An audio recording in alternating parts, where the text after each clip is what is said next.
Hierarki sistem pemerintahan kerajaan di Karo terdiri dari Kebayakan, Urung, Kuta atau Kampung, Kesain, dan Rumah Siwaluh Jabo. Berikut penjelasannya. 1. Kerajaan disebut kebayakan yang rajanya disebut si Bayak.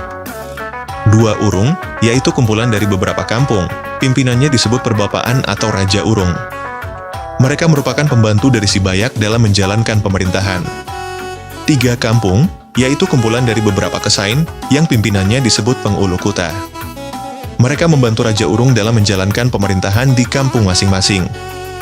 4. Kesain, yaitu kumpulan dari beberapa rumah secara kelompok-kelompok tapi masih dalam satu kampung. Pimpinannya disebut pengulu kesain. 5. Rumah Siwaluh Jabu, yaitu tempat tinggal beberapa keluarga. Pimpinannya disebut pengulu rumah.